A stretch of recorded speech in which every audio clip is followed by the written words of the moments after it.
Tribe, what's good with you? This is gonna be a real quick drop. This is gonna be a Potomac part 2. Okay, something I wanted to mention last night, but it led me to some other things, and then a couple of things came up in my comments today.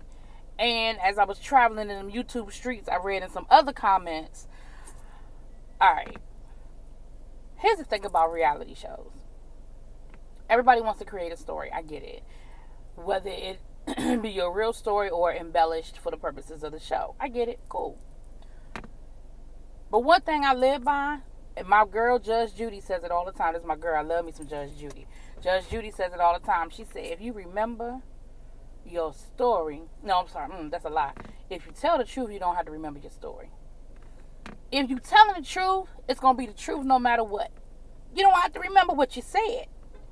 So this video is for Karen Huger, Ashley, and a little sprinkle of Candace. Just a little sprinkle of Candace. I'm going to start with the little sprinkle of Candace first. When I made the comment about the whole Huxtable thing, my piece was, you told us the Huxtables because you compared yourself to the Huxtables because you were trying to give us this vision of how great your childhood was versus Chris's childhood, right? You were giving us that compare contrast thing. But now, last night, you and Chris grew up so much alike because you both came from broken homes. I don't like that term broken home, though. But anyway, you both came from single family homes. You can't have it both ways, Candace. Either y'all alike or y'all different. And no, you did not lie because you never said one way or the other about your parents, marriage. You didn't lie and say your parents were together when they weren't. However, when you compare yourself to the Huxtables, the impression is given that you came from a two-parent household, because that's what the Huxtables were. If you just wanted to say you came from an affluent household, a single parent, but my mother was very comfortable, she worked really hard to create a comfortable lifestyle for us, that's a different conversation, and that's a different family that you would compare yourself to. Off the top of my head right now, I can't think of one, but that's a different family. Now, if you're going to tell me I am because when I say the Huxtables, I came from a two-parent home. Now, we wasn't rich like the Huxtables, but we were cool, we was comfortable, you know what I'm saying? Like, I don't know my parents' finances, but I know I ain't never had to worry about stuff like, the lights being cut on and shit like that. You know what I'm saying? So when you compare yourself to the Huxtables, that is the impression that you are given. All right.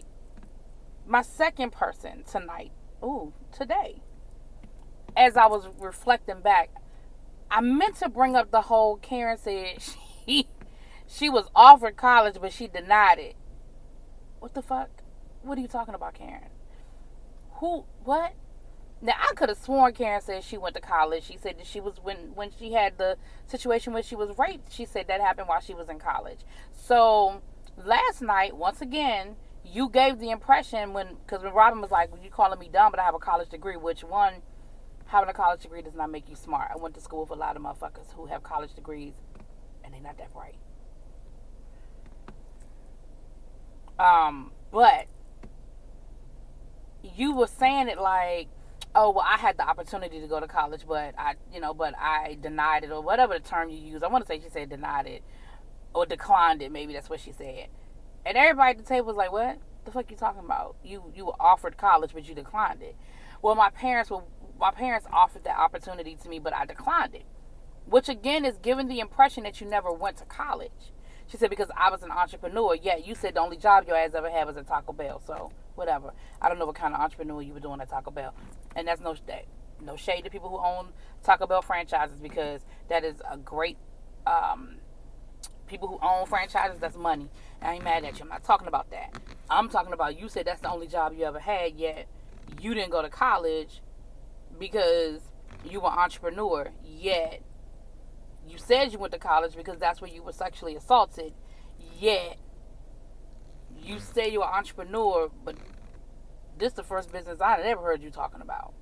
This fragrance business you're trying to start now. So again, when you on these reality shows, and we on season 3, so maybe you forgot what you said in season 1, or maybe last night you were just so quick to try to counter what Robin was saying about the whole college thing, that was the best you had, talking about, well, I had the opportunity to go, but I chose not to.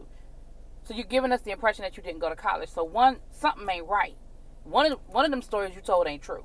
I don't know which one it is, but one of them ain't true. Either you went to college or you didn't.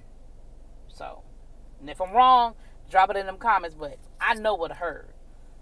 Last person I'm gonna sprinkle a little bit on today is Miss Ashley. Now this is something that somebody directly brought to me in my comments, so I want to give credit where credit is due. I believe it's PT. I think that's the name. She brought up the fact that in season 1, Ashley said they bought her mama a house, that her mother was a great mother who sacrificed, who worked hard for them, and she had this house that had mold and she had to file bankruptcy. Like, she gave us this whole story totally contradictory to what we get in this season. Now you renting the house. Not that it was a rental, not that you bought it. That your mama was this horrible mama who, sorry, yeah, my phone was dying. This horrible mama who left you hanging, left you with your parents, left you for a man, and got this man that she living with, and that's the reason why she ain't got no money. Like in season 1, you gave us a totally different version of this story, and I get it. It's your mama, and you probably didn't want a negative connotation out there about your mom. You didn't want us thinking negatively about your mother and all of that. I get that because that's your mom. But again, you can't totally flip the script now because the situation's different. Because people, I didn't have the memory because hell, I did forget. But you see, people got long memories, Ashley. So again, which one is it? Was she mama of the year that just ran into some hard times and had to file bankruptcy because shit got hard? Or was she this horrible mother who left you hanging for a dude and don't know how to manage no money and is always begging you for money? Did y'all buy the house or you rent the house? Like, what the fuck? You're giving us like different versions of the story. Now, I stick by what I said about how you should deal with your mama. That ain't changed. But it's just real. It's some real flaky stuff went on last night. A lot of stuff happened in that episode last night. But I just wanted to come back and throw a little bit more, sprinkle a little more on it. Like I said, based on just reflecting the day and then reading some comments and seeing some other reviews, I just had to sprinkle a little something else out there. Y'all drop it in them comments and let me know if I'm tripping.